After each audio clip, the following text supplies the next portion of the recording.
Assalamu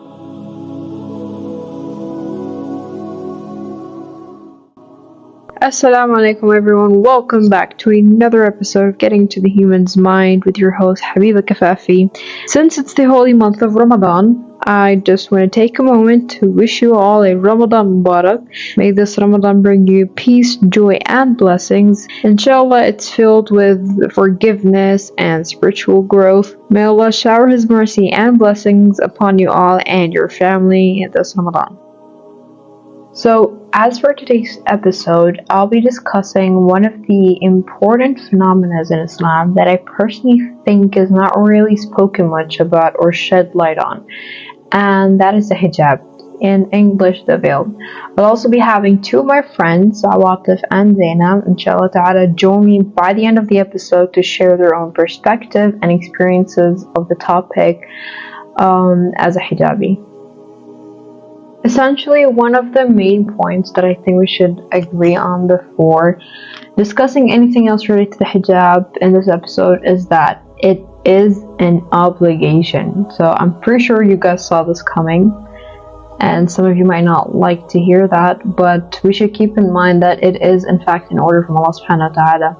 Now, whether you believe by that or not, allow me to elaborate on why and how Allah has obligated us to wear it. So first and foremost, it is mentioned in several verses in the Quran, one of which in Surah Nur, verse 31, and it says, Bismillah ar-Rahman ar-Rahim, وَقُلْ لِلْمُؤْمِنَاتِ يَغْضِضْنَ مِنْ أَبْصَارِهِنَّ وَيَحْفَظْنَ فُرُوجَهُنَّ وَلَا يُبْدِينَ زِينَتَهُنَّ إِلَّا مَا ظَهَرَ مِنْهَا وَلْيَضْرِبْنَ بِخُمُرِهِنَّ عَلَى جِيوبِهِنَّ.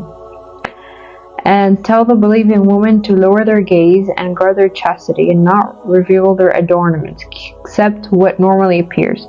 Let them draw their veils over their chests and not reveal their hidden adornments. So, I know it sounds like a sophisticated ayah that does not mention the hijab at all, but let's break it down to the terms that do include or do refer to the hijab. So the first thing is furujihinna. Furujihinna meaning protecting the private parts. So obviously the hijab, or the piece of cloth that we will be wearing, should cover the private parts. Another thing is waliyadribna. Waliyadribna means to hit, or it could refer to two surfaces touching each other. So the piece of cloth that you would be having has to be touching a surface, and we will get to know what surface exactly. So بِخِمَارِهِنَّ. Now this word is very controversial and debatable to many people. However, it refers back to the Arabic dictionary, and it's originated from the word khamr meaning wine, and this word means غطاء العقل in Arabic, which means something that covers the intellect. And I got to know the definition, or not the definition, but like the connection of this word to the hijab from a program or like an interview of this known Egyptian celebrity Hanan Turk, where she discusses, or she was like talking about how she had this like conversation with one of the sheikhs, asking him if the hijab is like a matter of heaven and hell, like is it Jannah and Nar.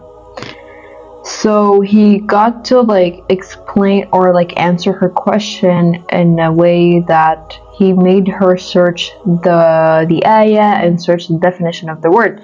So when she finds the meaning of the word khimarihinna and she understood that it's khamr, she came to a conclusion to understand that for khamr, it is something that covers the aql, the brain.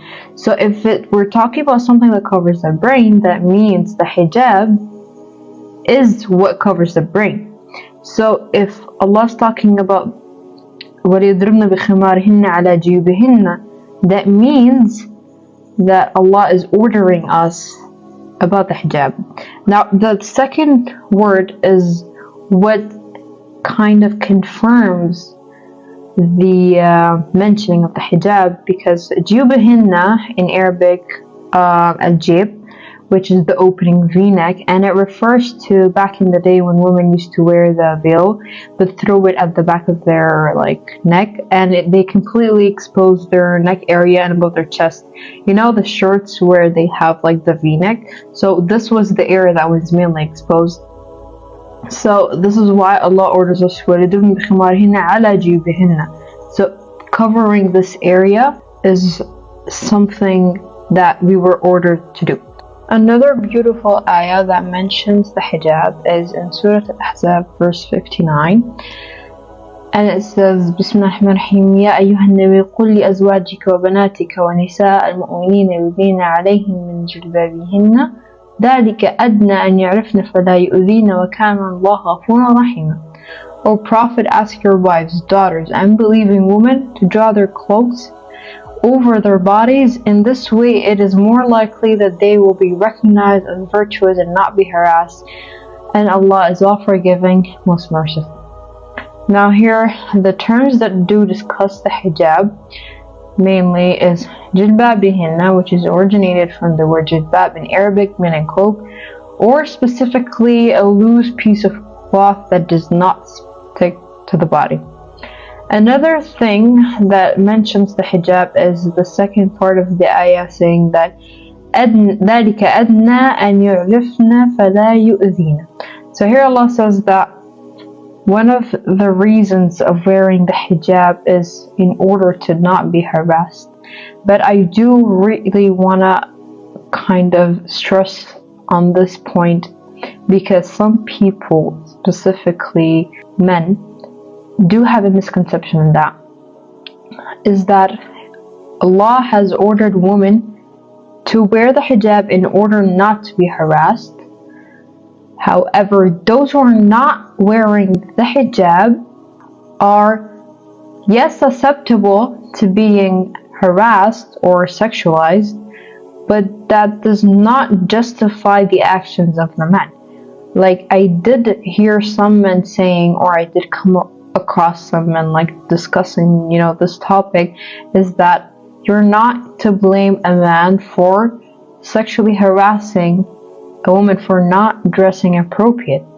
She was at fault in the first place, but this is not what Allah has ordered, or this is not what Allah has mentioned, and no way Allah would justify such action, because it's prohibited.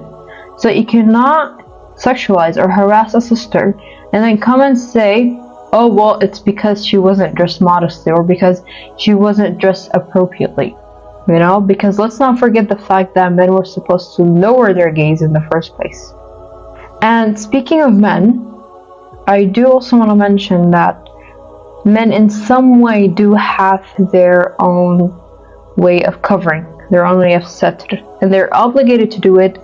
However, not really many of them, especially this generation, have that in mind, and that is the covering from the surah to the knee, covering from the belly button all the way to the knee. Now most of them, when they wear the football attire or the uniform, it's very short. And what some men do, what some modest religion men do, alternatively, they would wear the Islamic leggings or something like that. So yeah, I think that would be a good alternative. But I really think that men do need to keep that in mind, because they tend to forget that and only think that women are the only ones who are ordered to cover up. But little do they know that men do have their own covering up as well. So back to discussing the hijab of the ladies. Something that I tend to see a lot especially on the internet, is that those who pound women progressively, pointing out every flaw in their hijab, their incomplete hijab, and even matters, and just deen in general and their deen, they, matter of fact, don't allow women to progress. Instead, they do the opposite of what Prophet Muhammad ﷺ said, and that is لا تعين الشيطان عليهم. Don't support a person's shaitan against them.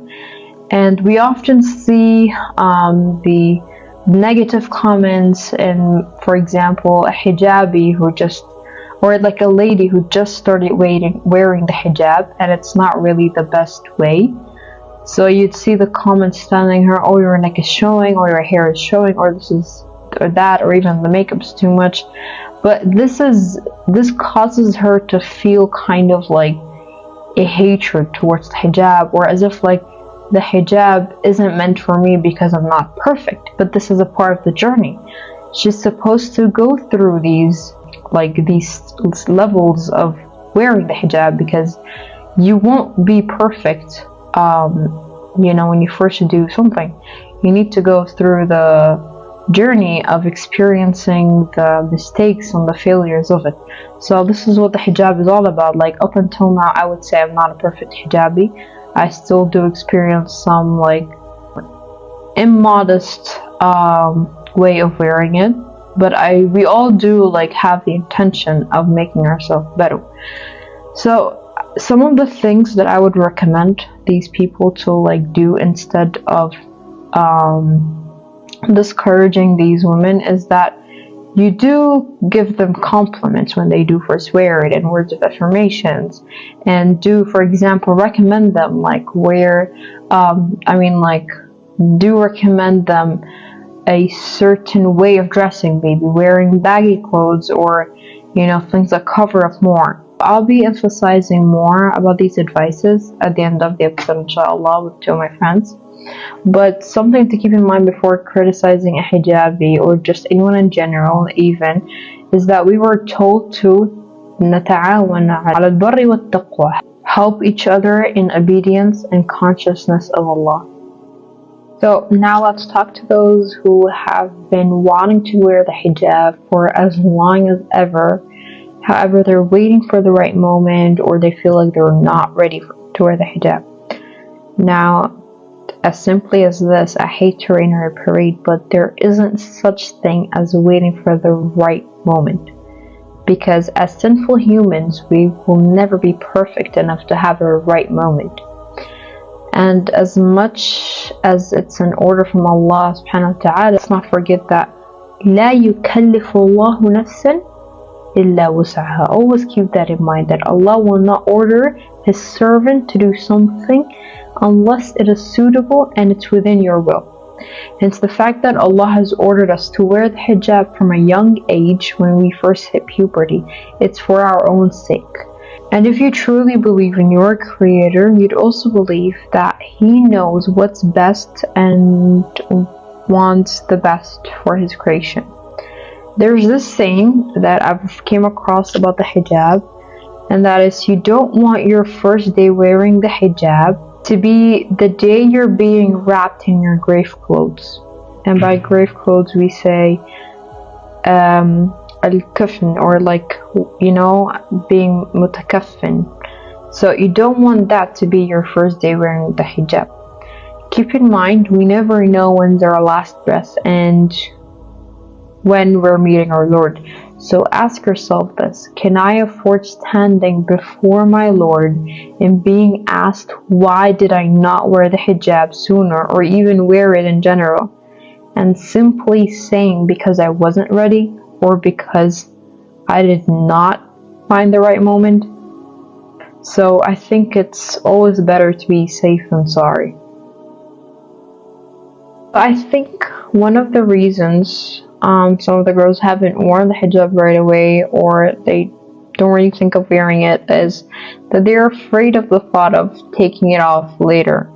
And to be completely honest with you, I'd be lying if I say that even some hijabis, or personally I, haven't had this thought at some point, because it's a woman's natural desire to feel the need and urge to embrace her beauty and to dress well, and to get all dressed up and makeup and expose her skin and all that.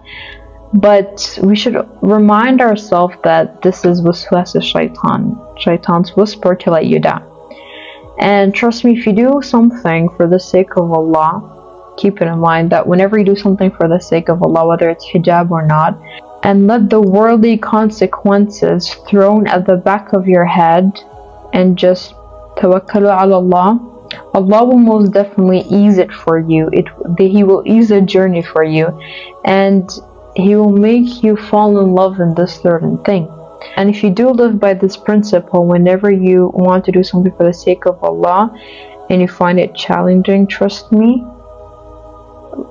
this dunya will be as insignificant and as mere as it could possibly be. You know how, like we say, it's deen over dunya? Yeah, you will always have that mindset walking around.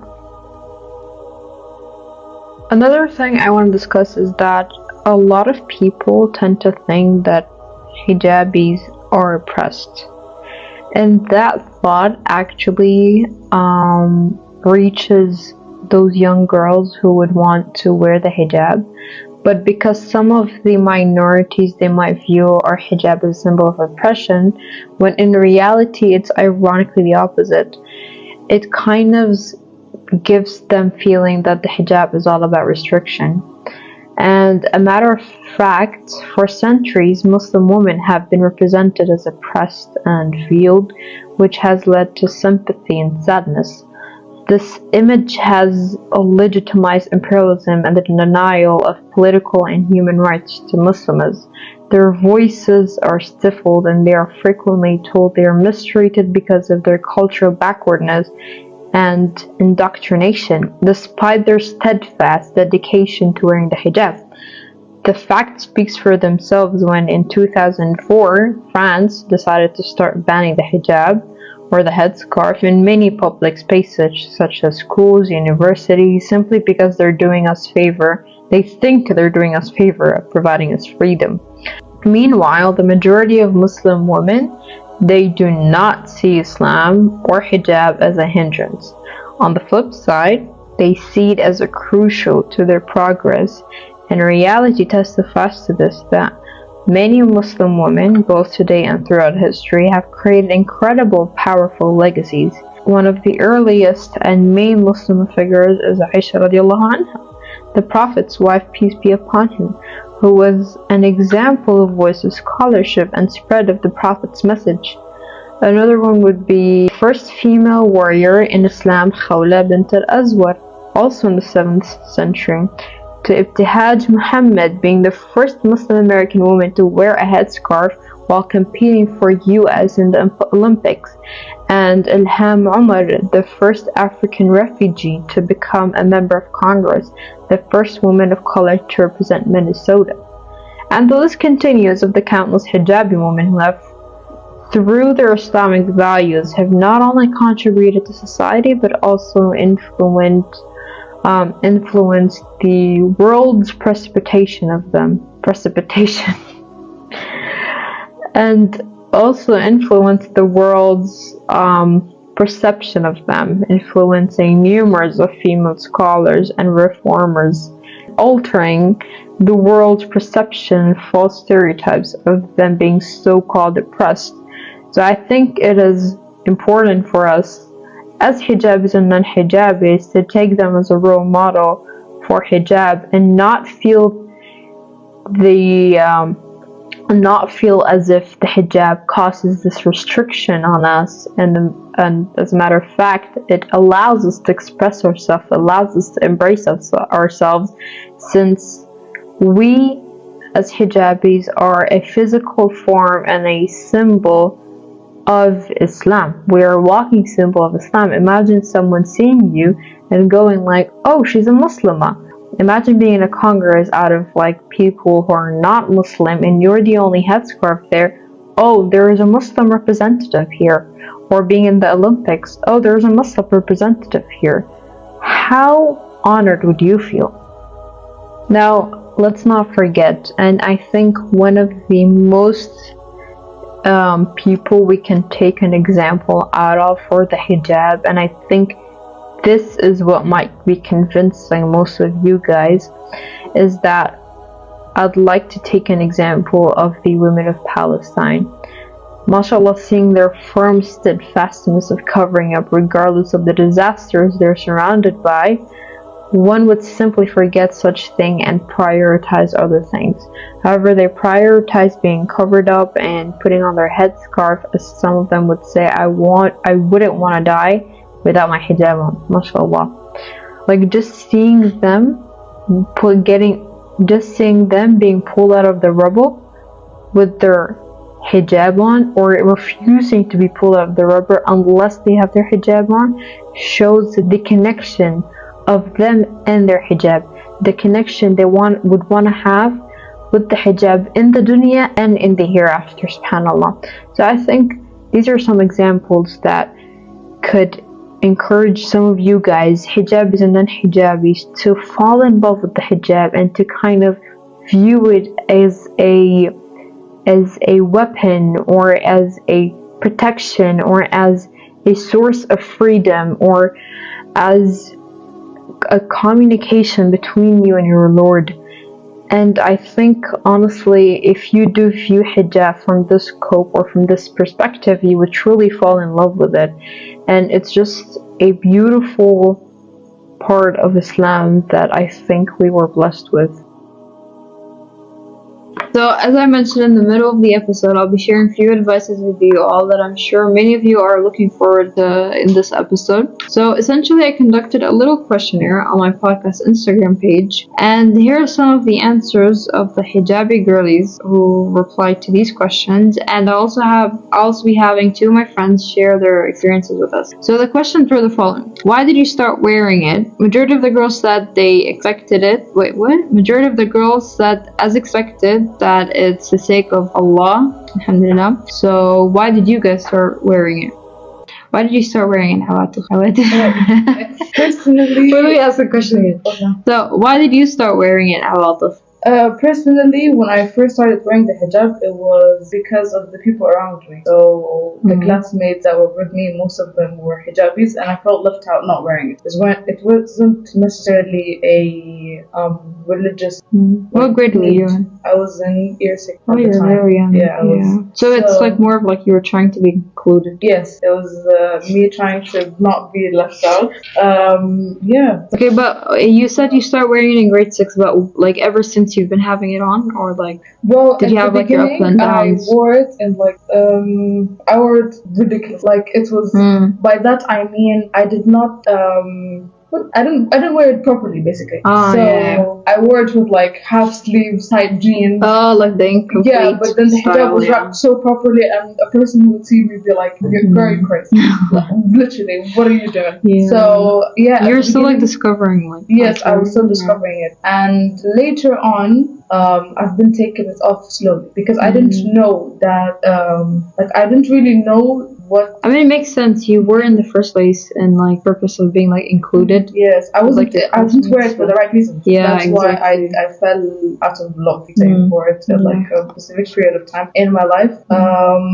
But then when I did start like knowing the actual reason for hijab, well, previously I knew that it was for the sake of Allah and whatnot, but I really didn't know what was the meaning of it, why we wear it, and things like that. So recently, when I did, I fell in love with the hijab all over again, and yeah, like it's been a part of me for a very long time, and we've been kind of on and off, you know. Like, yeah, and that's pretty much it. Yeah, okay. I'll ask you this. Okay, and that was a good story, Aldif. And there's another question that was asked was why are you still wearing it up until now? And some of the girls said that it became a part of them. Some said that they mentioned something beautiful, that it's a beauty that is too precious for the world to freely see it. So then why do you think you're still wearing it up until now? Well, first of all, because obviously it's an obligation. Yes. And as you said, or the girl said, it's a part of me now. Like I can't imagine myself going out of it. And it's like a part of your identity now. Yes, exactly. And just I think the other girls who are more, modest? More modest, or they're following the right hijab, I feel like I wanna be one of them. Yeah, I seeing these girls wearing like jilbab and Yeah, khimar. exactly. Yeah, You they feel try like you wanna be one of them. One of them. But what do you think of wearing it like now in like the kind of society we're in? Like I think some people would be like, it doesn't feel like the society standards right now and all that. It's just like it's enough wearing like the normal hijab that we wear. Because like as young girls wearing jilbab at our age is not really like something known. Yeah. So yeah, But do you see? lately, I've been seeing it more and more. Like more of our generation are getting into it, and honestly, I don't feel like it's supposed to depend on what people think. Exactly. At the end of the day, it's me and God, not what people think. Because whatever they think, it's not gonna affect my like relation with Allah subhanahu wa ta'ala. And even if they didn't like it, like, they don't have to do it. Yeah, exactly. They don't have to. I want to add another reason for like me still wearing the hijab until now. And yes, I do have like my hard days, if you may, where I do look at myself and I'm like, oh, if I just like show a bit of neck or show a bit of hair, I'd look much more prettier. But then I remember that Allah subhanahu wa ta'ala like made this an obligation. Why? Because me as a woman, I'm too precious for me to let any eye that's outside the world, like any eye that's outside, to look at me, you know. For you to be able to view me in my most beautiful state, you need to be privileged to do so. So you know, some of the girls actually mentioned that it's like a good way or like a good opportunity for your nasib to feel privileged to see you. Yeah, know? Exactly. I just wanted to mention that. Yeah, exactly. And an example, it's more honor. Exactly, it's like an honor thing. Yeah. An example also that like I've read was let's say for example you have a gold necklace, you know, or like a diamond necklace. Let's say you wouldn't let anyone touch it. You wouldn't let anyone to see it. You know, you'd keep it protected. You keep it like in a box. You wouldn't just throw it anywhere. Exactly. And I think that's basically what the hijab does to us. Yeah, definitely. Yeah, that's true. And how would you guys advise a sister who isn't like wearing the hijab to start putting it on?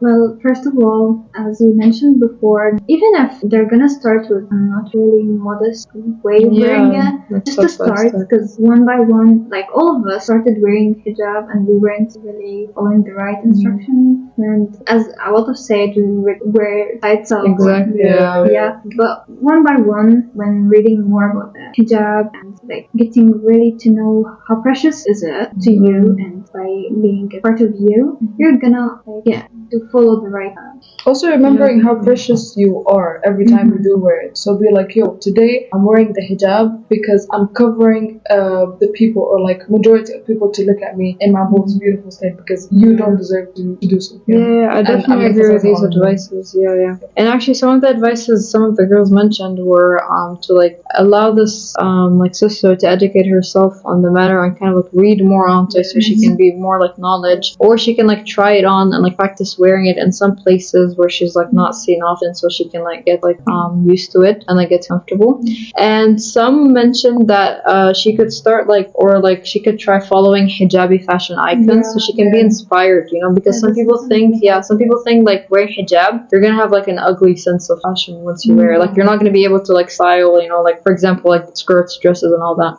But this is like a misconception. So by following hijabi fashion icons you can get like some tips and tricks of like how to wear it. And how to deal with it in general, how to like live with it, you know? Yeah. And as well, you can seek help of your friends who are already in hijabis. It would help. Yeah, exactly. Like supporting one another. I don't know if you guys used to do this, but when we were kids, we used to like when we reached the age of like wearing the hijab, we used to like throw a party for each other to like kind of like show like the other girls were not wearing it yet, like encourage them, support them, you know? Very encouraging. I love that. Yeah. We used to when we were kids. Yeah, and hatta like they could do like right now, even when they're grown up, just like a little party with each other. Yeah, it doesn't have to be a party, just a gift from. Yeah, exactly. Something like to encourage you. Yeah, exactly. Or a little thing. And already hijabi girl like should get her friend hijab. Exactly. Yeah, that would be a good like way. It would be a precious gift as well. Hijabi girl. Exactly. And the last question we have Okay, another question we have is, what are things you noticed when you started wearing it? Like, is there anything that special you notice about wearing it? Something like different treatment? Like, I'll say some of the girls, they said that it allowed them to have like clear boundaries with the opposite gender. Yes, They were I respected. really wanted to mention that. Yeah. Oh my god. A lot of them actually said that like they were respected more. They were like treated in a different manner, like a matter like someone who's not wearing the hijab. And some said it was like an honor for them to resemble like Islam, you know? Yes. Oh Yeah, my god. like walking around wearing a hijab, someone far would be like, oh, she's a Muslim, Yeah, you know? Yeah, this is an honor. Yeah, so what do you? Yeah, yeah. You said everything that I wanted to say. Well, I thought you guys like this could be like a label, you know? No, you did not. Huh? This is what I actually answered the question. Yeah, exactly. I took some of the answers, so I think one of you guys answered. Yeah, but is there maybe you can add on to it, like maybe it's still like an incident, like when you like I usually you only let me I want to mention like a negative thing, even though I'm not trying to be like discouraging. But I don't want it to seem like I don't want it. Being a hijabi isn't like it's ممكن بالأخير آخر شيء إنه مثلا the negatives. إنك مثلا بتحسي أوكي بتحسي بتحمل هذا بس تتذكري إنه هذا أجر الدنيا حر وأنتي محجبة وما مثلا فتحتي وورجيتي راسك. Yeah, well, I'm trying to, because we've only been talking about the positives, so I feel like we should also like tell them like like the realistic part of it, because I don't want them to like start wearing it and then like see that it's like. But I want them to do the Lulu. The Lulu, I like that. Yeah. So Yeah, so you were gonna mention an incident or something about like that. بدي أحكي مش عارفة أجيبها إنه هلا يعني we all have these guys around us سواء في الجامعة or outside إنه they're always so friendly with the girls. They don't have boundaries. Yeah, no boundaries at all. But when they see that you're hijabi and you're respecting yourself, they stop. Yeah, exactly. They know your red line. Yeah. So finally, we have like the last question is, what does it mean to you? Zena said that the hijab to her, it means like it's a part of her identity and it kind of like shapes who she is. What does it mean to you? To me, the hijab is like my protector. It's like safe zone. Yeah, it is. It's like it's my best friend, to be honest. Like even when I'm not with non-mahrams, even when I'm not with Mihrams, yeah, even when I'm not with them, like with only girls and things like that, and I'm not wearing the hijab, I kind of feel uncomfortable. To expose. Yeah, because of how frequent I wear the hijab, you know? Yeah. So I think it's I think also hijab of it, but you mentioning that it's a protection. As much as people think like, because obviously you're covered up, so you're kind of like embracing your personality. You're being liked not for like how, like not for your skin, not for your hair, not for all that. You're liked for your personality. Yeah, exactly. I love that one. Yeah, so you kind of like get the opportunity to kind of and build even your when personality. like, so now, can I talk about my tabarruj? Yeah. Okay. But So it is okay. So basically, lately I've been like cutting down on my like makeup and things like that. Even though I'm getting back to It's actually hard. It is very hard, and like wearing the hijab properly and like especially in this era. Yeah, covering up and whatnot. You see that some people try to like leave, which shocked me, to be honest, at first. Like when I did cut off my tabarruj and like started wearing the hijab more properly, some people have left and some people would not like. Oh, you mean like, people left you? I thought left the hijab. No, left me. Like they would. Our friendship wasn't as close, and I realized. Actually, sorry to cut, but the hijab, it actually when you start wearing it, it filters people around you. Yeah, like you get to see people's like true colors. Some people like they see that you're more modest or they treat you related to your hijab, they start getting it attracts the righteous. Wallahi, it attracts the righteous and it filters out the bad ones. Exactly. Yeah, that's pretty much it for this episode. I hope you guys enjoyed and benefited from it and kind of got something out of the experiences and stories and advices my friends gave. And I hope that kind of gives you guys an opportunity to take that step in this holy month of Ramadan to develop that connection with your Lord and develop that connection with the hijab and to view it from a different perspective and to kind of just see the beauty of it. And thank you for listening and see you guys in the next episode. Goodbye.